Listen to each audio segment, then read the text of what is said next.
Hey guys, so the other day I bought LEGO Star Wars The Skywalker Saga, and I think it's kinda boring.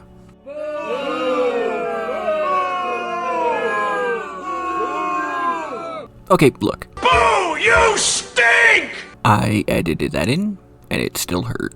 I get it, I'm in the minority here. Most people who bought this game are highly enjoying it, and if that's you, awesome. Keep enjoying it.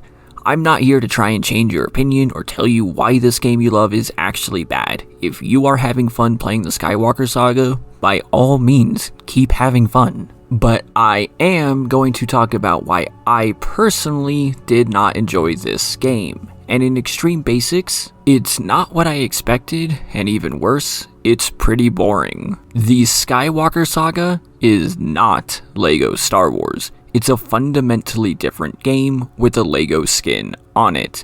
This is not a culmination of all that which came before. This is not an upgrade to the previous games. This is a different entity altogether, taking advantage of a name that people love. And if I haven't lost you with such sacrilegious talk, allow me to explain where I come from. It all started in Canada in 1994. No, just kidding.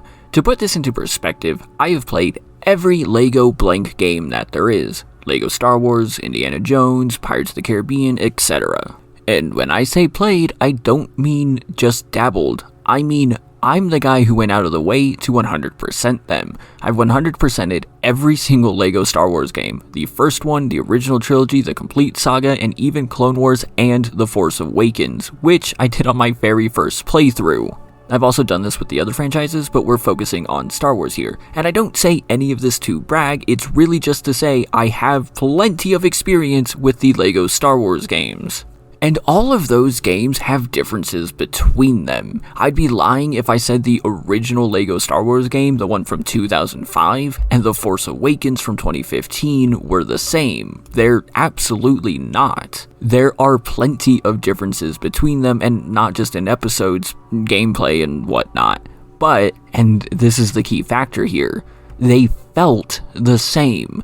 Clone Wars was the most different to me, and I think to a lot of people as well, but despite being my least favorite of the Star Wars LEGO games, it was fundamentally pretty similar to the rest of them. These 5 games all had the same basic rhythm and structure. You start in a hub world, you go to an episode, and you play through a mission.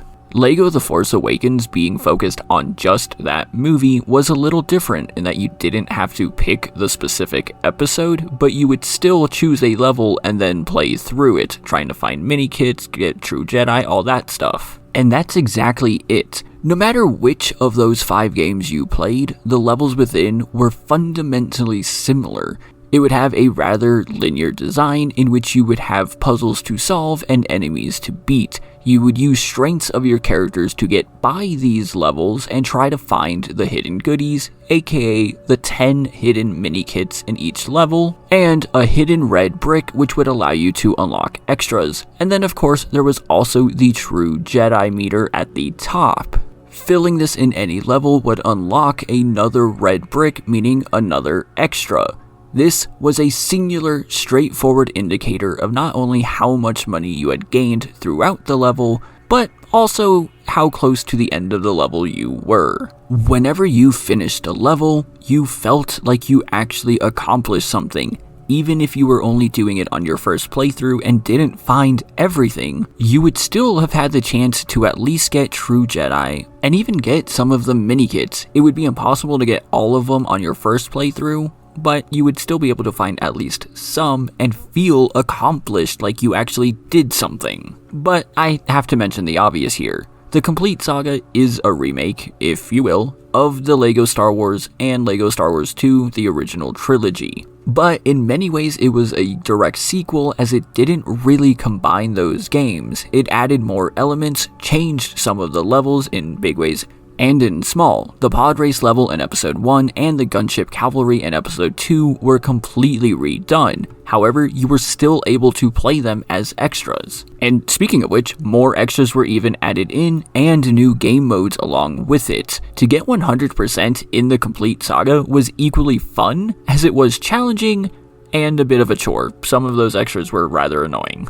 What I'm trying to say with all this is that even though the games changed as they went along, graphics were improved, animations were changed, they were made more complex, and voice acting was rather controversially added, the basics were always kept, allowing you to have this familiarity with what you were playing. If you had just played LEGO Star Wars the video game and then jumped into The Force Awakens, sure, you would have to learn some new things, but you would know exactly what to expect, what you were getting into, and how to play the basics of this game. It's also to say that I don't want the same exact game every single time. That is not what I'm saying here. Remember, all 5 of these games are pretty different actually.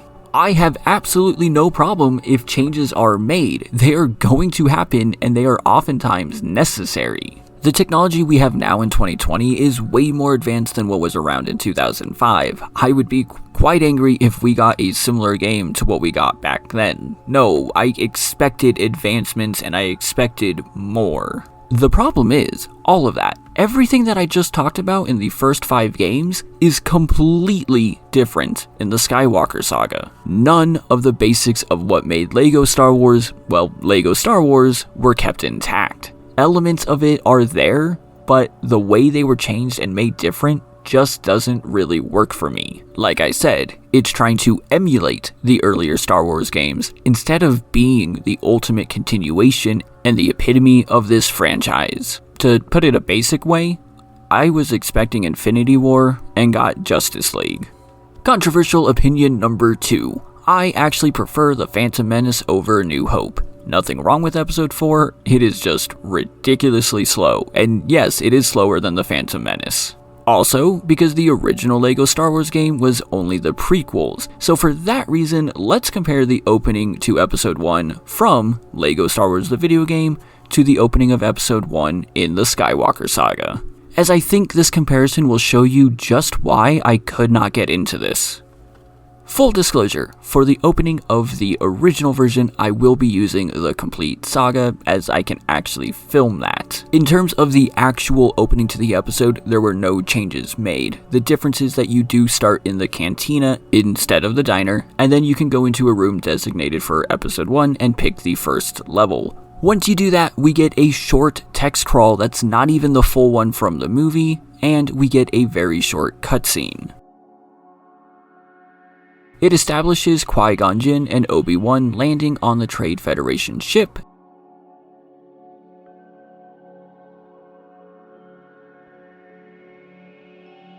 and then their red consular ship being destroyed. There is a touch of comedy with the pilots falling, and honestly, this entire thing is only 30 seconds long. Then, the very first time you play a level in LEGO Star Wars, you are in this room and it establishes everything you need to know instantly. You do not get out of this room without understanding some basics. Your main objective is on the right and it's glowing. Non-intrusive text on the bottom of the screen tells you what the glow means and what to do with it. You have a clear image of your character in the top left alongside your money and health. Underneath that and to the left of your character are studs, the same symbol as your money. So even if you got to this point without knowing what those were, there's an instant connection and you can understand what they are. And as soon as you pick one up, the true Jedi indicator pops down. Also, if you use the Force on the chairs, all you do is hold down a button and they'll start dancing for you, releasing buttons when they're done. There's also some breakable containers in, which anyone who's played a video game should know you can break. So before you ever leave the opening room, you've already learned how to use the Force and what it does, how to use your lightsaber attack and what it can do, your health, what your money looks like and what that means, and even if you're taking your time, you can realistically do all of that in under a minute. So let's switch over to the Skywalker Saga. To start with, there is no hub world here. There is only an episode select. Yeah, okay, I know that later you can free play to different ones. That's not the point right now. Once you jump into episode 1, it actually gives you the entire opening crawl from the movie, which is fine. I actually don't know why they didn't do that originally. Probably just for memory issues. Then, just like in the original version, a cutscene starts. And it starts with the same exact first 3 seconds, and then immediately changes going into a more, comedic route. if you can call it that. Now, there is a pretty big change in the cutscene here as it includes voice acting, but we'll get into that in just a second. There's more, comedy before the cutscene ends, and then you're playing. And now, unlike last time, you are flying the consular ship for some reason. A second into this, before you can really do anything, a tutorial pops up onto the screen, completely pausing your game and telling you what to do. You have to do it in order to get the tutorial off your screen. It tells you how to go left, right, up, down, boost, and shoot, and it tells you all of this pausing every single time, even though the only thing you do is fly forward into the Trade Federation ship and land. A second semi-cutscene plays, and then now you're finally playing as Qui-Gon Jinn, and this is the first thing you see. Okay, let's pause. Do you notice the difference? And I don't mean graphic-wise. Let's take a look and see if you can notice what's different about this than from the original game. Okay, so obviously we are in a different room, and that's fine. That's not really what I meant. What I did mean is, there's a highlighted box in the middle of this screen with absolutely no indication of what that means. There is also absolutely no character status anywhere to be seen. No health, no money total, nothing like that. If you do pick up studs, you'll notice a different indicator shows at the top that is not a true Jedi meter and just a total. However, what there is a quite uncharacteristic mission marker hovering over TC-14. You have to go over to her and then follow her down a long hallway while Qui-Gon and Obi-Wan talk. You finally get to the same room that the original game started with, and only then, once you are in that room, after passing several items you could interact with, does the game pause and tell you how you can actually do that. And the point isn't that I couldn't figure it out, because like I said, I have played all these games. I knew what to do. The point is, that's just poor setup. And using the Force in this game is different than it's been in the past. Instead of just hold button, now you actually have to maneuver the item into place. Which, again, don't get me wrong, I'm not saying that it's inherently bad, I actually think it makes sense. There are just times that it doesn't really work that great, but the really annoying part is that it took 3 tutorials to put chair in place. And once you finally put all 3 where they belong, they play the same Cantina song as the original. Let me say that last part in simpler terms. In original, push button, song plays. In this one, 3 tutorials stop you to teach you something you could have done, and then once you do that 3 times, song plays. Oh, but we're not done yet. A mini cutscene then plays showing the dioxide entering the room, and Qui-Gon says, "We need to get out of here." And before he's done saying it, the door opens. So why even say anything then? Why even include that? What took 90 seconds to do in the original and was far better, took 5 minutes to accomplish in the new one. And that is not a good thing. That's not even to talk about how you immediately keep getting interrupted just to learn how to attack, or the fact that you haven't actually started a level yet. Making things more complicated is not always a bad thing, nor does it automatically make them better though. Like I said, making changes is necessary, and adding more complex ideas to these games is what has helped keep them fresh over the years. Some of them have worked and some of them haven't, but one of the absolute joys of the LEGO games was their simplicity. You cannot tell me that you wanted mumble mode, but then also be okay with adding a 5-minute tutorial to something that was once 90 seconds. The problem here is that these changes and the elements that people are really enjoying are hiding the fact that this game is actually really poorly designed. For instance, what was the point of starting this with the ship flying tutorial? Like, why include that there at all? And I'm being serious here, I actually want an answer to this. Why have that tutorial, that section at that point of the game, when you don't do anything with it and you don't even need to know it in that moment? Why stop the game at all there instead of just having the cutscene? You can still start the game with Qui-Gon in the landing bay, but why not have these tutorials, I don't know, just a few minutes later when you're driving the bongo with the same mechanics and actually need to know how to do it then? You know, the point of the game where it would actually make sense to learn this? It's actually the same flaw that gets repeated 10 seconds later once you land. Instead of the game telling you how to do the things you need to know, as it shows you that there are things to do, it just has you walk past those items you can interact with. I have no idea how to interact with anything, but... only to then teach you after that.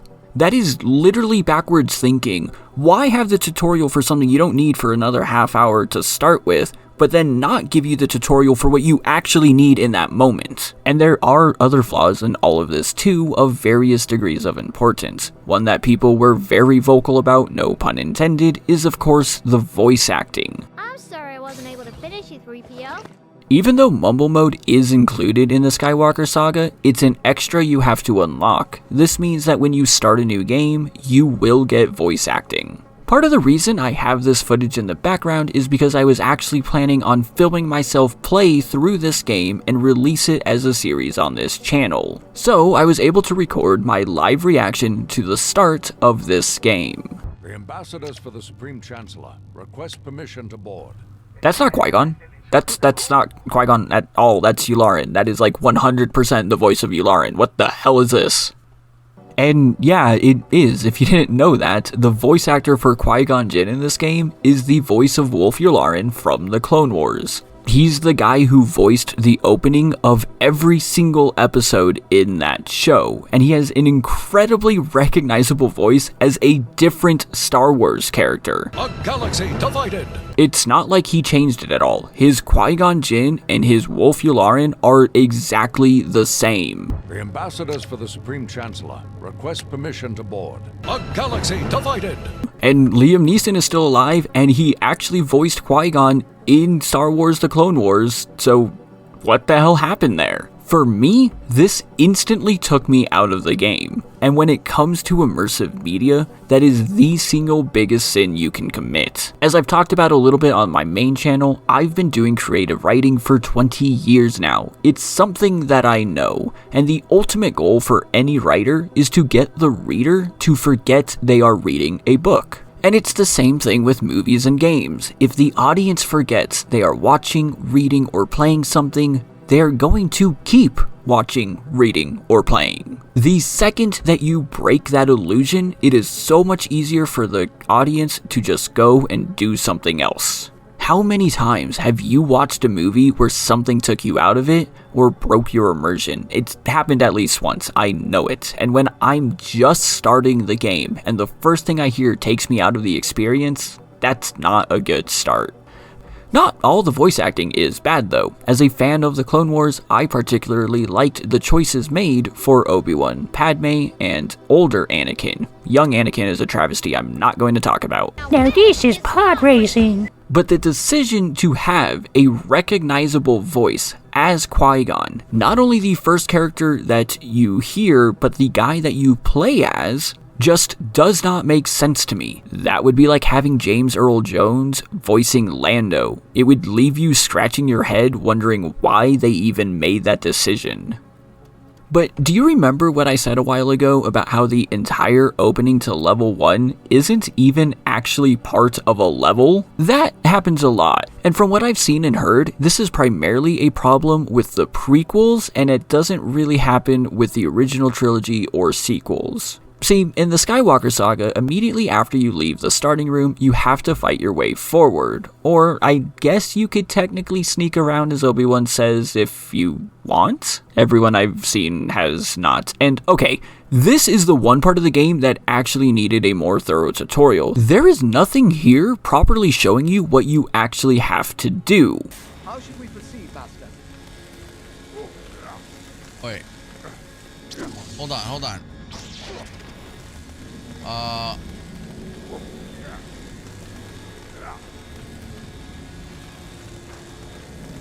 Wait, what do I have to do here? Open a hole? And yes, you just need to make a square. It doesn't even matter how big, but it's a lot harder than it reasonably needed to be. But again, you fight your way through the droids and move forwards towards the flashing objective, and hold on, this is not how you kill droidicas. Nope, this is not how you do it. You are supposed to jump up on them and then slash down. That's what you do. What the hell is this? Anyway, as you move forward through these areas, you'll run into these glowing blue circles that act as a way to progress the story. But after this moment in this game, you're still not really in a level. When I got to this point, I genuinely thought there were no more true Jedi meters or mini kits. Keep in mind, I intentionally kept myself in the dark about this game because I wanted to go in blind, and up to this point so far, I hadn't seen anything telling me that either still existed. In contrast, back in the original game, once you get out of the first room, you're immediately introduced to an element that's not in the new game, and I'll talk about later, but you'll also notice these dark blue studs at the end of the hallway. As you approach, you're immediately introduced to another mechanic, with this one being that only certain characters can open certain doors. It's not really intrusive, it's just saying, hey, this is something you're going to want to keep in mind. And right next to that, you see a series of levers with the same dark blue color on them that you can flip with the Force. Doing so lights up the studs at the end of the hallway, and when you flip all of them, you get your first mini kit. It's a tutorial without being obvious. It's literally the game telling you you can do a puzzle and get a reward, and hey, here are things to look for in each level. So 2 minutes into the original game, and you've already learned everything you need to know. It's introduced the Force, attacks, puzzles, needing certain characters, the true Jedi meter, and mini kits. While in the Skywalker Saga, the first time that you learn about mini-kits isn't until the Bongo mission, which is a good bit into the gameplay. And there's also nothing even telling you that they exist, you just have to spot them while you're fighting the boss using bad aim mechanics. And you'll also notice that the true Jedi meter is now, well, different. It's not just one solid gold bar, it's now 3 different colored meters, which doesn't make sense to me because you only get true Jedi once all 3 are filled. There's no like mini rewards for filling the first and second, so I don't really get why it's not just 1. But it doesn't really even matter because as soon as you finish the Bongo mission, they don't stick around either. It's not like everything before this point was getting you to where the first level was and then you could start finding mini kits and whatnot. Nope, mini-kits and true Jedi only exist in a few sections, but not in most of them. And red bricks are just gone entirely, instead replaced by these holographic blue bricks you need to find. The problem here is that this is still very much a sequel to the earlier LEGO Star Wars games. In all of those, every single level had mini-kits and true Jedi. So, when you see that now, you're mentally thinking, this is a level you play through and everything else was just hub world getting you to that point, which isn't entirely wrong. And mentally, because of how the games were laid out before, you distinguish this section from the rest, and that's because these sections are different. To put it bluntly, you spend most of episode 1 just going from hub world to hub world with like 3 missions in between. That's kind of it. The rest of the time, when you're in a part that doesn't have mini kits or whatnot, it feels like you're just wandering around doing whatever, but not really progressing the story or doing anything important. And honestly, that's because you're not. Open world games have a reason. They're not just large games. You can have a huge map, but if there's nothing to do, it's easy to get bored. One of the main reasons I don't play GTA 5 anymore is because of exactly that. There's nothing enjoyable about just being in a large world. And I'm not saying you always have to have some sort of objective either. I love Minecraft and I've been playing it since alpha. And that is like the epitome of a non-objective game. So what I'm saying is I don't need to have my hand held and walked through everything I need to do, but open worlds absolutely need to have a purpose. Now, controversial opinion number 3, I absolutely hated Red Dead Redemption 2 for a variety of different reasons, but one element that I loved about it was being able to run into a mission anywhere. You could be wandering around doing anything and would run into something to do, and this means there was reason to explore and wander and you never knew what you would find out there. But in the Skywalker Saga, there's just nothing to see and nothing to do. Sure, there are technically a few things, but, well, let me use this as an example from right after the pod race section. When you leave the Skywalker home, the game brings attention to this droid. Now, at this point, I had stopped filming, but I'm using someone else's footage here, so hopefully I found footage of that. However, I did follow this droid into the room, and you go through the area, eventually finding a key, only to realize that I can't do anything with it because I'm not the right character and can't be in that moment. There was a section in a different part of Tatooine where I kind of accidentally angered a bunch of Greedos people, but I still couldn't do that puzzle for some reason. I guess I just didn't have the right person. And things like this don't make me want to come back later. They make me feel punished for trying to explore and see more of this world. So on top of already feeling mentally slogged, like I'm not actually progressing the story or doing anything, I also feel punished for trying to explore, giving me no reason to continue doing so. I mean, it's very clear they want you to come back in free play and explore these areas, but if you're not having a good time doing it on your first try through, why would you go back? And again, I'm not saying that everything should be open immediately. In the original game, not everything could be done your first time around either. The difference is you would figure that out immediately. These areas that you could not enter on your first playthrough were marked. Objects glowing red meant only Sith could use them. Small vents meant only small characters could go through. Certain doors were locked with characters you haven't unlocked yet. So while you would absolutely find an area with something you couldn't do, the game didn't intentionally bring your attention to it, making it seem like you should totally go and do that right then and there, like it did after the pod race. There was also a really weird moment after this where the game has you return to Naboo and for some reason wants you to go back to the underwater city. This is a scene that doesn't even exist in the movie. We only saw the part where Jar Jar comes back up and says, "They're all gone," and then we learn where they actually went. But the Skywalker Saga makes you play through this whole thing, going all the way back down, walking through the entire abandoned city, all the way to the throne room to see that it's abandoned, and then all the way back. This was just not needed, and it was not fun. It was a complete waste of time. At this point, I had long realized I was not enjoying this game, so I was not going to be filming it. And I was going to try and finish at least the first few episodes, at least the prequel trilogy, just to see if maybe it got better. But I really don't get how this decision made it into the game. Going through this abandoned city when you know it's abandoned and you're just wasting 5 minutes, it's not immersive, it's not open world, it's nothing, it's just a waste. And that's it. It was a really stupid decision to keep this in the game for no reason. I mean, sure, you could go and do things you might not have done earlier, but it's not like you have any different characters than the last time around, so you might as well just go back and free play anyway. Moments like that show me, despite this game being delayed, it was not fully polished at all. That level of work, of thought, where they literally threw you into an empty map and then made you walk forward and then back for 5 minutes, went into the rest of this game. And to me, it shows, because when you're walking around a lot of these open world areas, yeah, you can find those holographic bricks, but again, you usually actually can't because you need different characters, and it just isn't fun. Now, with that said, there are actually 2 more quick minor issues that I want to talk about before I mention what the real big problem with this game is. First, and I've already touched on this a little earlier, is that the game will not let you continue unless you do exactly what the tutorial says. First, having those super intrusive tutorials is just a bad decision and I hate it, but that's actually not what I'm talking about this time. There was a moment where you go to Coruscant in episode 1 and then you have to go to the transport to go to the Senate.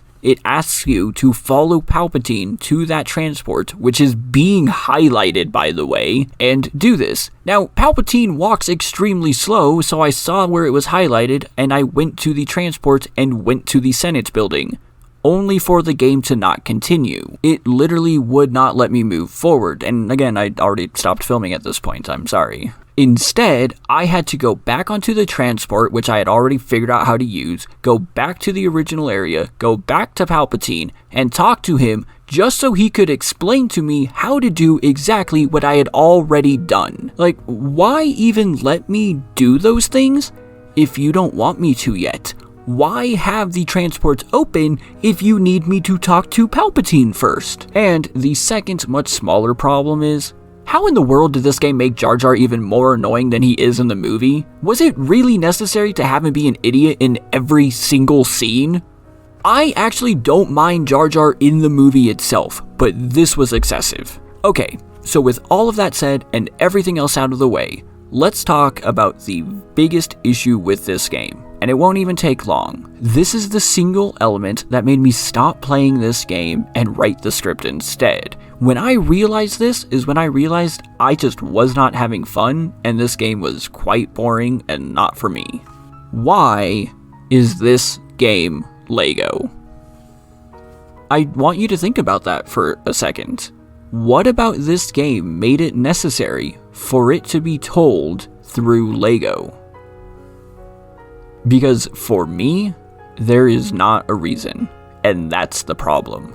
This game did not need to be told in Lego form. There is nothing here that has to be Lego or really uses any Lego sort of anything. Let me ask you this. In the Skywalker Saga, when is the first time you build something? You know, the very basics of having Lego. And I'm asking this because I genuinely don't know. Despite having finished episodes 1 and 2, I still haven't actually done that. You know when you can build something using Lego in the complete saga before you ever start a level? And that's the biggest issue here. The Skywalker Saga is not a Lego game. It's not a game that takes place in a Lego world with Lego elements. It's just a game that happens to wear a Lego skin. Stripped of the elements which made the originals charming and endearing, cannibalized just enough to be recognizable, but ultimately and undeniably fundamentally different. I know plenty of people out there are enjoying this game, and I genuinely hope they continue to do so. But for me, well, I guess I'll just wait for the next one.